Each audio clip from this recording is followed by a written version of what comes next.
먼저 약 3분 정도 되는 영상을 하나 보시겠습니다.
여러분이 보신 영화는 2007년에 제작된 미국 영화 더 킹덤이라는 것인데요.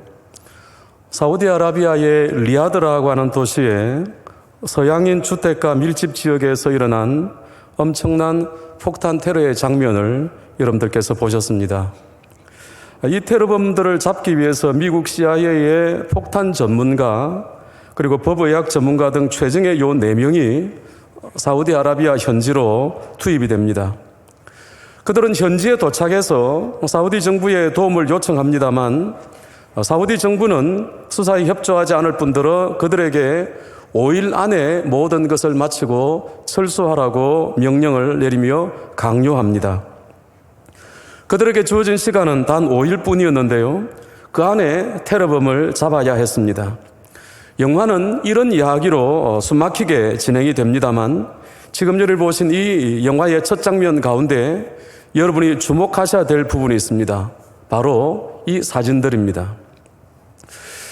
여러분 영화를 보실 때 이 장면을 주목해서 보셨는지 모르겠습니다만 한 장면은 자신의 아빠 혹은 삼촌이나 형일 수 있는 테러범들이 테러를 벌이다가 죽어가는 모습을 영상으로 찍고 있는 한 청소년 모습이고요. 또 그 장면을 망원경으로 보도록 강요당하는 한 어린아이의 모습입니다. 여러분 이것은 무엇을 말해줍니까? 이슬람의 어른들 혹은 부모들이 그 다음 세대들에게 테러 현장을 직접 보고 듣고 기록으로 남게 만들고 있는데요. 영상을 찍을 수 있는 카메라가 있고 또 망원경으로 보고 있습니다만 사실 이슬람의 부모들은 그들의 자녀들의 머리와 가슴에 너희의 부모가, 너희의 형제가 어떻게 죽어가는지 똑똑히 보아라 하면서 그들의 머리와 가슴에 그들이 죽어가는 모습을 새겨주고 있는 것입니다. 여기에는 두 가지 메시지가 있습니다. 첫째, 앞선 세대가 테러를 벌이는 것은 미국이나 서방을 향한 것이기도 하지만 다음 세대를 향한 교육 그 자체라는 점입니다. 저들이 어떻게 죽는지 보고 너희들도 저렇게 죽을 수 있는 전사로 자라가거라. 그런 생생한 교육의 현장이라는 것입니다. 두 번째로 그 현장을 지켜보는 아이들은 다수가 아니라 소수입니다. 불과 2명밖에 되지 않습니다만 정말 그들을 확실하게 훈련을 시키고 교육을 시킵니다.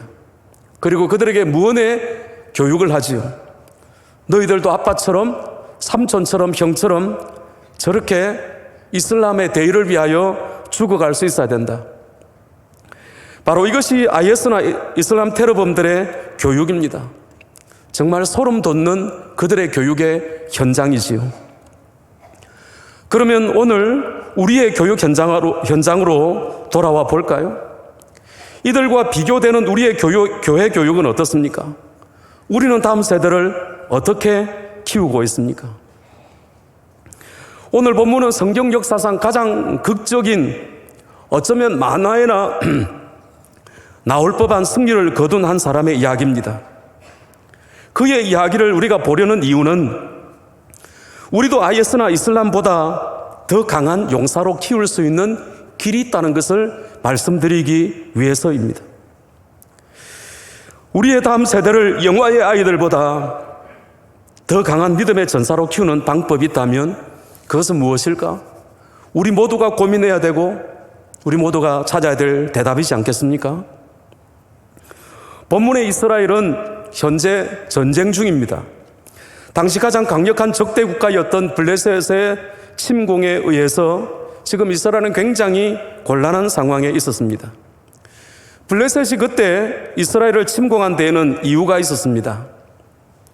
당시 이스라엘은 사울이 왕이긴 했지만 아직 정부 조직이나 군대 조직이 제대로 갖추어져 있지 않는 상황이었습니다. 국가라고 하지만 국가라고 볼 수도 없는 그런 상황이었습니다. 그러면 전에는 어땠습니까? 사무엘이라고 하는 걸출한 영적인 지도자가 있어서 국가와 군대 그 이상의 역할을 해내었습니다. 여러분, 열왕기하 13장에 보면 엘리사가 병들었을 때 이스라엘 왕 요아스가 그에게 찾아와서 눈물을 흘리며 뭐라고 말하는지 아십니까? 이스라엘의 병거와 마병이시여. 그러니까 엘리사 선지자 한 사람이 이 나라를 지키는 군대 그 이상의 몫을 한다고 왕이 고백할 정도로 탁월한 하나님의 사람들은 대단한 역할들을, 대단한 몫을 해낸다는 이야기입니다. 그런데 사무엘 시대가 가고 사울이 왕이 된 지금 사울은 국가 조직을 재정비하기도 전에 악신에 사로잡혀서 정상이 아니었고요. 그런 첩보가 블레셋에게 전해졌습니다. 그래서 블레셋은 지금이 이스라엘을 집어삼킬 수 있는 최적기라고 생각을 하고 이스라엘을 공격해 온 것입니다. 여러분이 아시는 대로 블레셋은 원래 가나안 원주민이 아니지요. 서부 지중해 연안 즉 그리스 쪽에 살던 민족입니다. 이들이 팔레스타인으로 이주해 와서 몇몇 도시를 중심으로 연합국가를 이루어 살고 있었는데요. 그렇지만 이들의 군사력은 정말 막강했습니다. 그 이유는 철기 문화 때문입니다. 여러분, 철칼로 청동칼을 내려치면 청동칼은 쉽게 부서지고 마는데 그나마 이스라엘은 이런 청동으로 된 무기조차도 별 것 없이 어쩌면 농기구가 전부이고 그 농기구마저 수리하려면 블레셋으로 찾아가야 될 정도로 그렇게 열악한 무기사정, 군사사정을 가지고 있었습니다. 따라서 블레셋의 공격을 감당해낼 수 없는 상황이었다는 이야기입니다. 거기다가 이번 전쟁이 블레셋이 절대적으로 유리한 이유는 블레셋의 싸움을 도두는 자, 곧 전투 대리인인 골리앗 때문입니다. 고대의 전쟁, 특히 헬라 문화권의 전쟁 양상은 일종의 대리전이었는데요. 전 군사가 맞붙어 싸우기도 했지만 선봉에 선 장군이 상대방에서 나온 장수와 맞붙어서 승패를 좌웅을 겨루는 그런 전투의 양상도 있었다고 합니다. 블레셋이 내세운 사람이 바로 이 싸움을 도두는 자 골리앗이었습니다. 골리앗은 3m에 가까운 키에 전신을 중부장한 그야말로 집채만한 무기 하나가 걸어 다니는 것하고 똑같았습니다. 그가 군대의 선두에 서서 이스라엘 향하여 고함을 지르고 겁을 주면 이스라엘 군대는 벌벌 떨면서 사기를 잃을 수밖에 없었습니다. 이런 가운데 블레셋은 이스라엘에게 골리앗에 맞설 만한 사람 하나 내세워서 한번 붙어보자라고 도전을 하고 도발을 해왔습니다. 그런데 이스라엘에는 그 한 사람이 없었지요. 그런데 여러분, 여기서 우리가 생각할 것은 정말 이스라엘에 골리앗과 맞설 사람이 없었느냐 하는 것입니다. 여러분은 어떻게 생각하십니까? 사실 이스라엘에는 이 골리앗과 맞서 싸울 한 사람이 있었습니다. 그가 누구입니까? 큰 키와 우람한 덩치, 뛰어나게 무기를 잘 다루는 사람, 그는 바로 사울 왕입니다. 그는 다른 사람보다 어깨 위 최소 30cm는 더 컸을 것입니다. 그래서 2m 가까운 키였을 겁니다. 물론 골리앗에 비할 바는 못 되었으나 그래도 거구의 장신이었다는 말이죠. 그런 사울 왕이 잔뜩 겁을 집어먹고 아무 행동도 못하고 있었습니다. 이스라엘 군대 역시 골리앗에 맞설 사람 하나 내세우지 못하고 이대로 버티기만 해도 잘하는 것이라고 여길 정도로 그렇게 패배주의의 패배감에 젖어서 시간만 보내고 있는 것이 그때의 형편이었습니다. 이런 상황에서 한 사람이 등장하지요. 한때 사울에게 깃던 악령을 치료하는 음악 치료사였습니다만 사울에게 싹신이 떠나자 집으로 돌아가 양치는 일을 다시 하고 있던 다윗이었습니다. 아버지가 그에게 블레셋과의 전투에 참전한 형들에게 먹을 것을 갖다 주라는 심부름을 시켜서 전장으로 오게 되었습니다. 아직 정부 조직이나 군대 조직이 갖추어지지 않아서 군인들이 다 자기 양식을 갖다 먹으면서 전쟁을 했기 때문에 아버지는 막내 다윗에게 이 심부름을 시킬 수밖에 없었습니다. 전쟁터에 도착한 다윗은 골리앗과 그가 모욕하는 소리, 그리고 이스라엘 군대가 아무 대책 없이 벌벌 떨고 있는 모습, 심지어 어떤 병사들은 달아나는 모습, 그리고 무기력한 사울왕이 골리앗을 물리치는 자에게 상을 주겠다고 하는 그런 약한 모습들을 보면서 참을 수가 없었습니다. 골리앗이 외치는 소리, 그가 모욕하는 소리, 조롱하는 소리, 누구를 향한 것이고 무엇을 가리키는지 다윗은 분명히 알 수 있었기 때문입니다. 블레셋과 골리앗은 하나님과 하나님의 백성들을 모욕하고 있었습니다. 여러분, 다른 사람이 내 아버지와 내 가족들을 모욕하면 참을 수 있겠습니까? 다윗은 하나님과 하나님의 백성 이스라엘이 당하는 모욕을 참을 수 없어 했습니다.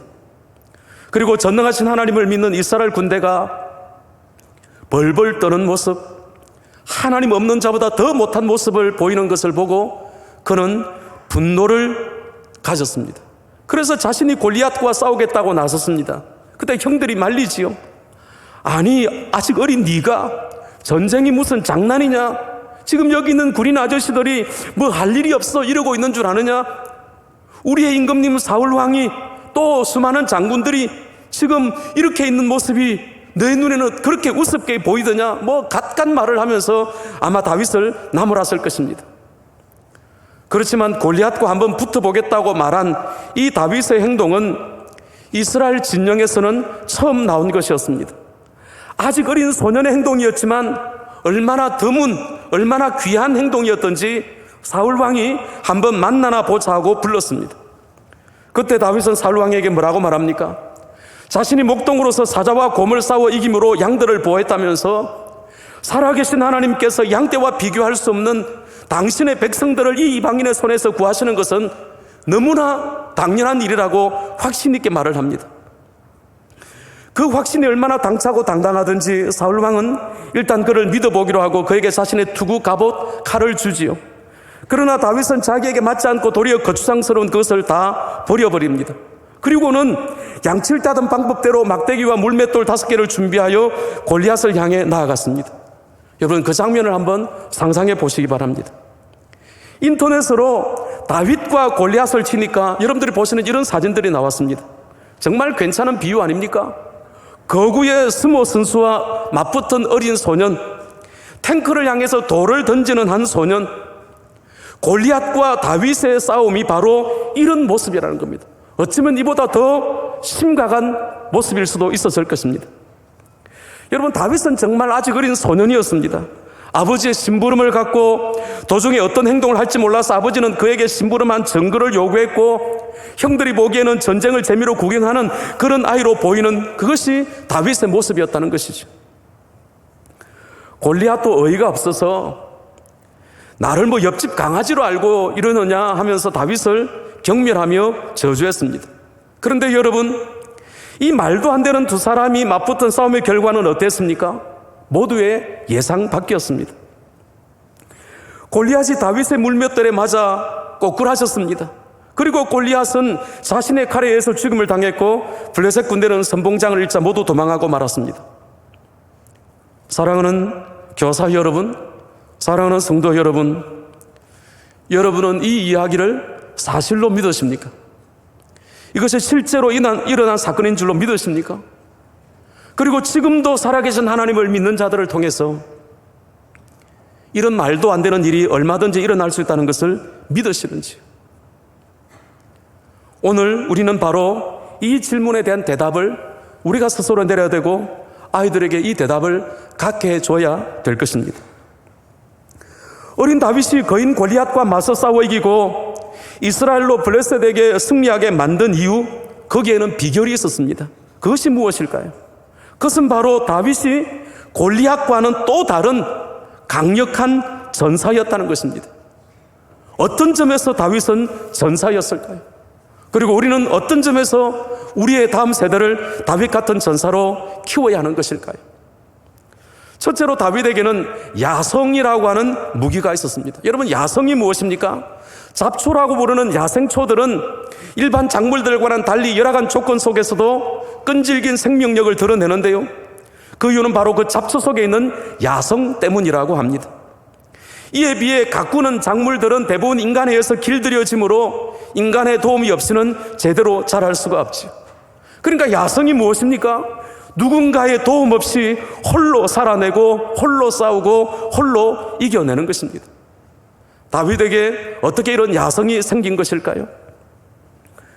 이유가 무엇인지는 모르겠습니다만, 형들은 아버지의 집에서 편안하게 있을 때 팔남매, 8형제 가운데 막내인데도 불구하고 들판에서 양들과 함께 지냈던 것이 다윗의 형편이었습니다.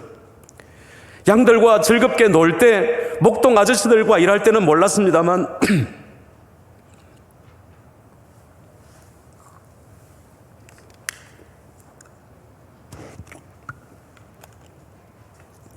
광야의 추운 밤이 되면 따뜻한 집과 아버지, 어머니, 형들이 생각이 날 그런 나이였습니다. 아무리 목동들이 잘해주어도 그들에게 이 아들은 불편한 존재였고요, 또 본의 아니게 따돌림을 당할 수밖에 없는 그런 형편이었습니다. 아마 그럴 때면 집 생각이 더 간절했을 것입니다. 하늘과 비바람을 막아주고 가려주는 지붕이나 덮을 이불 하나 제대로 없는 상황에서 왜 나만, 내가 종인가? 내가 종보다 못한가? 나는 주워온 아들인가? 아마 그러면서 이런저런 불평과 원망과 분노가 이 다윗에게 생겼을 것입니다. 그런데 여러분, 다윗은 하늘을 지붕이자 이불로 삼고 지내는 가운데 부모라는 지붕이 없어도, 형님들이라는 기둥이 없어도 거기에서 살아계신 아버지 하나님을 만납니다. 산과 들에서 지내면서 잠들 때 하늘과 별들을 보면서 자연의 아름다움을 경험했고, 문학적인 감성이나 음악적인 감성, 예술적인 능력이 생겼습니다. 그의 예술적인 자질은 바로 광야 학교에서 생긴 것이죠. 양떼를 보호하면서 군사훈련을 받았습니다. 들판이 그에게 사관학교였습니다. 곰이나 사자가 어느 방향에서 어떻게 공격해 올 때 양떼를 어디로 어떻게 몰아서 보호할지, 그런 것을 익히면서 군사훈련을 받은 것이죠. 그리고 목자와 양의 그 독특한 관계를 관찰하면서 그런 하나님이 나의 목자시라고 고백을 하게 되었습니다. 이렇게 아버지 설화에서나 학교에서 지식으로 배운 것이 아니라 삶의 현장에서 경험하여 얻은 것이 바로 다윗의 야성적인 영성이었다는 것입니다. 여러분 보십시오. 광야에서 사자와 곰과 싸운 다윗이 골리앗과 싸웁니까? 부모 밑에서 어려움 없이 자란 다윗이 골리앗과 싸웁니까? 실전 경험이 있는 다윗이 골리앗과 싸웁니까? 실전 경험이 없는 다윗이 골리앗과 싸웁니까?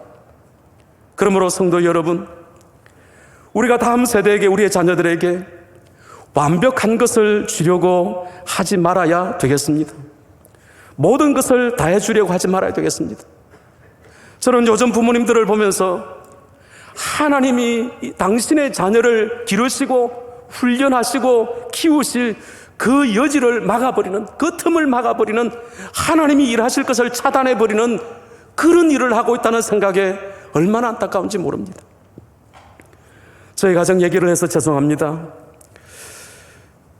제가 부산 노회의 한소망교회 담임으로 있다가 2005년도에 마산으로 가게 되었는데요. 그때 제 큰아이가 고1이었습니다. 근데 이 아이가 마산으로 안 가겠다는 겁니다. 근데 그 아이가 마산에 가서 적응이 안 되어서 어떻게 해서 미국으로 유학을 보내어서 미국에서 10년 넘게 홀로 자랐는데요. 근데 정말 감사한 것은 이 아이가 홈스테이 했던 그 집의 부모님이 얼마나 신앙이 좋은지 초창기에 그 부모님이 저에게 메일을 보내왔습니다. 나는 당신이 목사인 줄 아는데 당신의 자녀의 신앙교육을 이렇게밖에 안 시켰냐고 야단을 치는데요. 제가 얼마나 혼이 났는지 모릅니다. 그런 사람 밑에서 신앙훈련 제대로 받아가지고 지금 얼마나 신앙생활을 잘하는지 모릅니다. 여러분, 어쩌면 부모라는 끈을 끊어버리고 하나님께서 그 아이를 기르시도록 그 아이를 광야로 내보내었더니 그 아이가 그 속에서 광야 영성을 가지면서 참 하나님을 신실하게 잘 섬기는 그런 아이로 하나님께서 자라게 해주셨더라고요. 작은 아이가 대학을 졸업한 뒤에 미국으로 가겠다고 했습니다. 그래서 보냈습니다. 근데 거기서 정착해서 3년 만에 영주권을 받더니 또 거기에서 지 남편 만나가지고 그렇게 해서 거기서 지금 재밌게 생활을 하는데요. 그 아이가 출석하는 교회의 목사님이 이 아이를 한번 찾더랍니다.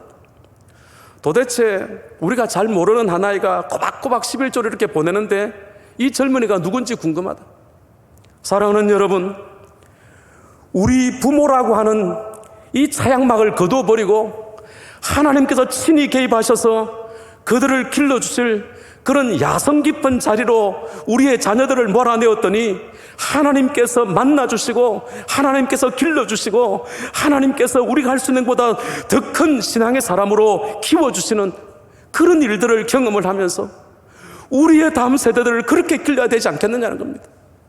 너무 다 해주려고 하지 마시고 너무 잘해주려고 하지 마시고 너무 충분한 것으로 채워주려고 하지 마시고 그 삶에 결핍된 것들이 많아서 그런 것들을 붙들고 하나님과 씨름할 수 있는 그런 야성적인 인물로 키우는 것이 우리가 다음 세대를 다윗 같은 전사로 키우는 첫 번째 길이지 않겠습니까?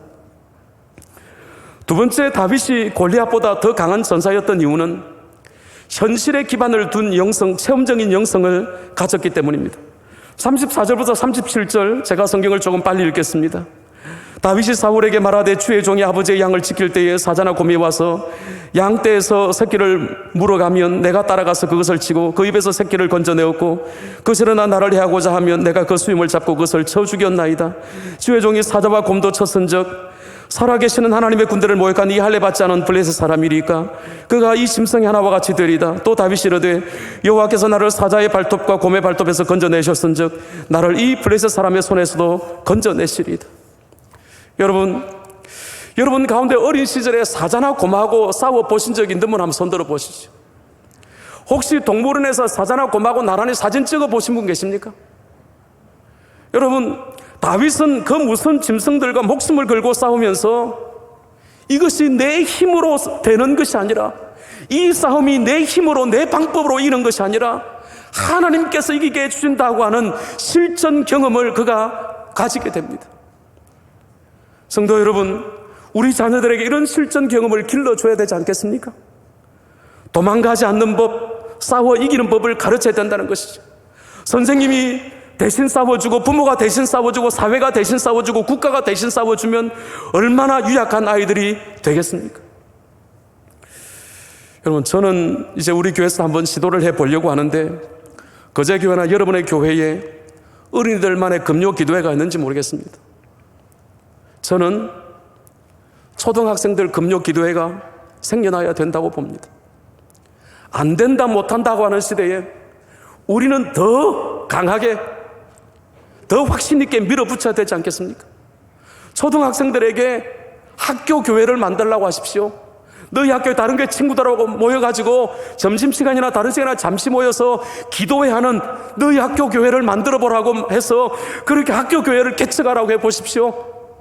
우리 아이들에게 실전 경험, 실천에서 살아계신 하나님을 만나는 그런 일들을 우리 어른들이 제공해야 된다는 것입니다.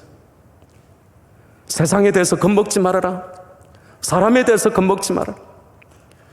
너가 믿는 하나님, 너희 하나님이 가장 강한 분이고 가장 무서운 분이고 가장 크신 분인데, 그 하나님과 함께하면 너는 골리앗보다 더 큰 사람들을 이겨낼 수 있어.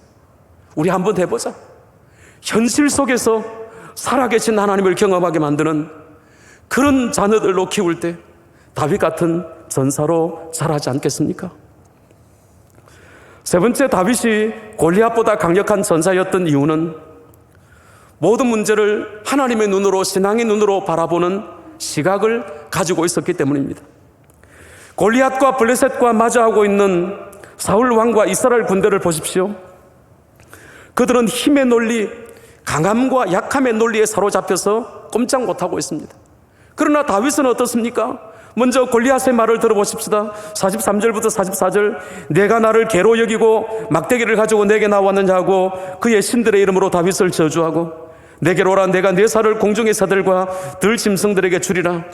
무서운 말 아닙니까? 살 떨리는 말 아닙니까? 그러자 다윗이 뭐라고 말합니까? 너는 칼과 창과 단창으로 내게 나오거니와 나는 만군의 여호와 이름 곧 내가 모욕하는 이스라엘 군대 하나님의 이름으로 내게 나아가노라. 여러분, 우리에게 이 믿음이 있을까요? 정말 살아계신 하나님을 믿는 믿음으로 나가면 우리 앞에 어떤 것들이 감히 우리의 무릎을 꿇을 수 있을까? 참으로 살아계신 하나님을 믿는다면, 여러분, 창세기를 보시고 특별히 출애굽기를 보십시오. 이스라엘 백성들이 하나님을 믿지 못하고 의심하고 불신할 때 계속해서 말하는 게 무엇입니까? 아브라함에게도 주님께서 말씀하시죠. 나는 전능한 여호와라, 전능한 여호와라. 못할 것이 없는 강력하신, 모든 것을 다 하실 수 있는 그런 전능한 여호와라. 이스라엘 백성들이 광야에서 하나님 앞에 의심하면서 그들이 원망하고 불평할 때도 제발 전능하신 하나님을 좀 바라보십시오. 우리 하나님이 어떤 분인지, 이 하나님이 살아계시고 이 하나님 오늘도 자기를 믿는 사람에게 역사하시는 분인 것을 하나님을 좀 믿어드리는, 제발 하나님 좀 믿어드리는, 믿음의 눈으로 모든 것을 바라볼 수 있는 그런 시각을 가지라고 성경이 우리에게 말씀하고 있는 것입니다. 어쩌면 다윗은 이렇게 말했을 것입니다. 나는 너의 키가 무섭지 않아. 너의 중부장한 무기나 철 갑옷도 무섭지 않아. 너의 칼과 창과 방패가 겁나지 않아. 너의 뒤에 있는 모래 같은 블레셋 군대도 무섭지 않아. 내 뒤에 있는 분이 더 강하시거든. 내 뒤에 있는 분이 얼마든지 나를 통하여 너를 이길 수 있거든. 여러분, 이것이 어린 소년 다윗이 가졌던 믿음의 눈이었습니다. 우리도 이런 눈으로 우리 시대를 바라보고 우리 삶의 문제를 바라보아야 되지 않겠습니까? 사랑하는 여러분, 여러분에게 어떤 문제가 있고 어떤 아픔이 있고 어떤 삶의 과제들이 있습니까? 여러분, 오늘 밤에 다윗처럼 정말 하나님이 살아계시고 전능하신 여호와이시고 믿는 자에게 능치 못할 일이 없이 이루어내시는 하나님인 줄로 믿으시고 다윗처럼 여러분의 문제를 이겨내시는 여러분 되시기를 주님의 이름으로 축원합니다. 자신의 키와 덩치를 골리앗과 비교하지 않습니다. 이스라엘 군대나 사울왕이 바라보는 시간이 아닙니다. 하나님의 눈으로, 하나님의 덩치로, 하나님의 키 높이로, 하나님의 것으로 바라보니까 골리앗쯤은, 블레셋쯤은 우습게 보였던 것이죠. 우리도 그렇게 바라볼 수 있어야 되지 않겠습니까? 하나님의 눈으로 바라보면 골리앗이 작아 보일 줄 믿습니다. 믿음의 눈으로 바라보면 골리앗의 무기보다 내 물맷돌이 훨씬 성능 좋은 무기로 보일 줄로 믿습니다. 하나님이 살아계시고 믿는 나를 통하여 역사하시기 때문이죠. 그래서 다윗은 골리앗에게 나아가서 물맷돌을 냅다 던졌지 않습니까? 사랑하는 여러분, 여러분이 당하는 모든 문제들을 골리앗으로 여기신다면 좋습니다. 아니, 골리앗보다 더 크게 어렵게 여기신다면 좋습니다. 지금도 우리 교인들 중에는 의식이 없이 병원 중환자실에 있는 분들이 있고 온 교회가 기도합니다. 여러분들 가운데도 질병의 문제 또는 경제적인 문제, 부모의 문제, 자녀의 문제, 이런저런 문제들이 많이 있을 텐데 그 모든 문제들에서 오늘 하나님께서 말씀하시는 것을 들으시기 바랍니다. 나를 좀 믿어줄 수 있겠니? 전능한 여호와, 어린 꼬마 다윗이 믿어주었던 그 정도 믿음도 없니? 나를 좀 믿어다오 하시는 그 하나님의 음성을 들으시고 하나님을 믿어드리는, 그래서 모든 것을 하나님의 눈으로 바라보는 그런 교사들과 성도 여러분 되시기를 주님의 이름으로 축원합니다. 네 번째, 다윗이 골리앗보다 강력한 전사였던 이유는 다윗에게는 분명한 목적이 있었다는 것입니다. 그는 단순히 골리앗을 물리치는 것, 블레셋과의 전쟁에서 이기는 것만을 목표로 하지 않았습니다. 이 싸움에서 이김으로써 블레셋을 비롯한 다른 나라, 다른 민족들에게 이스라엘의 하나님 여호와만이 참으로 살아계시고 유일한 신인 것을 보여주고 싶었습니다. 그리고 이스라엘 백성들에게, 이스라엘 군대에게 당신들이 믿는 하나님이 도대체 얼마나 대단한 분이고 위대한 분인지 좀 똑바로 보십시오, 그렇게 하고 싶었습니다. 그래서 세상과 대적에게 질질 끌려다니는 삶이 아니라 하나님으로 인하여 날마다 건수마다 승리하는 삶을 살게 해주고 싶었던 것이 다윗의 목적이었던 것이죠. 사랑하는 여러분, 우리 모두의 목표도 마찬가지입니다. 교사 여러분들의 목표도, 성도 여러분들의 목표도 마찬가지입니다. 하나님을 우습게 하는, 주님의 교회를 우습게 하는 이 시대를 향하여 참으로 하나님이 살아계신 것을 보여주는 그런 거룩한 목적의식에 우리가 불타올라야 되지 않겠습니까? 여러분, 부산의 형편은 어떤지요? 부산의 형편은 어떤지요? 여러분의 교회 형편은 어떤지요? 저희 교회는 코로나가 끝나고 출석 3분의 1이 줄었습니다. 젊은 교인들이 많아서 그럴 수도 있겠습니다만, 근데 교인들이 다른 데 간 게 아닙니다. 교회를 옮겼다든지 신앙을 바꾼다든지 그런 건 아닙니다. 그런데도 불구하고 예배에 참석하지 않습니다. 이번 주에 봤다가 다음 주, 그 다음 주 건너뛰고 2주, 3주 만에 교회 나오고. 참 웃기는 것은 헌금은 늘었습니다. 여러분, 그게 좋은 일이 아닙니다. 주님 앞에 나와 예배하지 아니하고 헌금 내는 것으로 대신한다. 여러분, 그 헌금을 하나님이 기뻐하시겠습니까? 여러분, 신자들마저도 하나님을 겁내지 않는 이런 시대에, 신자들마저도 예배에 목숨을 걸지 않는 이런 시대에 정말 하나님이 살아계신 것과 우리가 예배할 때 우리를 통하여 얼마나 놀라운 일이 일어나는지 다윗처럼 좀 보여주고 싶은 그런 거룩한 열정, 거룩한 목표의식에 사로잡히는 교사들이 되시고 성도들이 되시기를 주님의 이름으로 축원합니다. 여러분, 어린 다윗을 보십시오. 저는 말씀을 묵상하면서 어린 다윗을 보면서 제가 얼마나 부끄러워졌는지 모릅니다. 내가 다윗보다 못하다. 내가 이 어린 다윗보다 못하다. 사랑하는 여러분, 우리가 정말 하나님 앞에서 거룩한 목적, 살아계신 하나님과 우리 믿음의 능력을 보여주려고 하는 이 목적에 사로잡히고 우리 자녀들에게 정말 살아계신 하나님을 다윗처럼 믿어드리고 다윗처럼 의지하여 다윗처럼 일을 해낼 수 있는 그런 사람들로 길러내는, 그것이 교사이고 앞선 세대인 저와 여러분이 해야 될 일이지 않겠습니까? 이제 말씀을 정리하고자 합니다. 여러분, 우리가 살아가는 모든 것이 힘겨운 싸움이지요.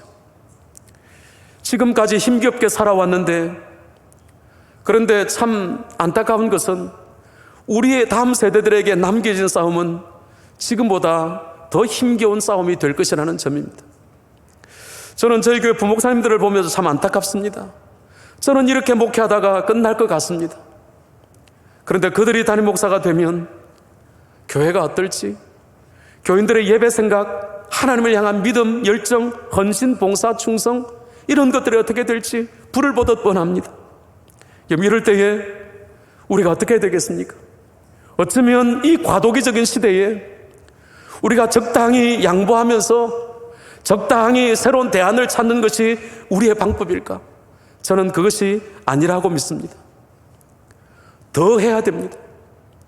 그래서 저는 올해 우리 교인들에게 성경 1천독하기, 매주 금요 기도에 빠지지 않기, 어떻게 해서든지 하나님 앞에서 지금까지 해왔던 신앙생활보다 2배로 더 해보기, 3배로 더 해보기. 여러분, 우리의 방법은 그것밖에 없습니다.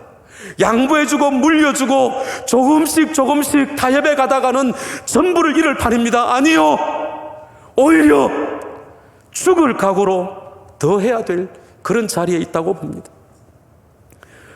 여러분, 저는 제 모교회가 제1영도 교회입니다. 제가 어릴 때 담임 목사님이 박정덕 목사님인데, 초등학교 때 신사참배 반대해서 옥고를 치룬 그런 전설적인 분이셨습니다. 제가 왜 이 말씀을 드리는가 하면, 적어도 저는 어릴 때 신사참배 반대했던 우리 신앙, 우리 교단의 1세대 선배들을 보았습니다. 그들을 보고 여기까지 왔습니다.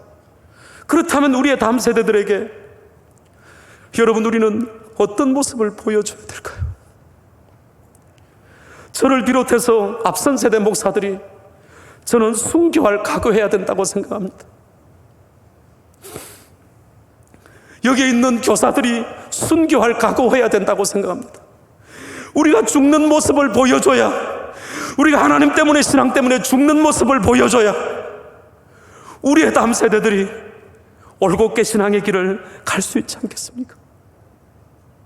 우리가 지금처럼 타협해버리면 우리의 다음 세대들은 어쩌면 사라질지도 모르는 이런 심각한 위기 가운데 우리의 자녀들을 전사로 키우기 위해서 어떻게 해야 되겠습니까?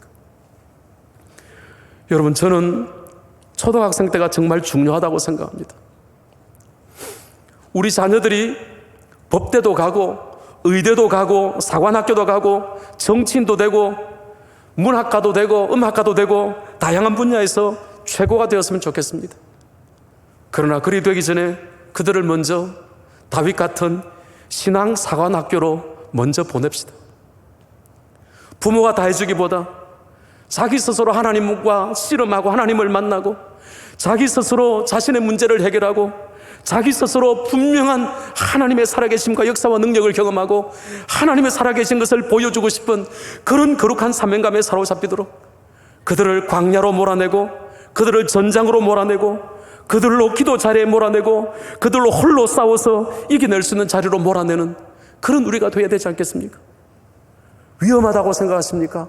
절대 위험하지 않습니다. 저는 제 아이들을 놓아버렸더니 제가 놓으니까 하나님이 붙잡으시더라고요.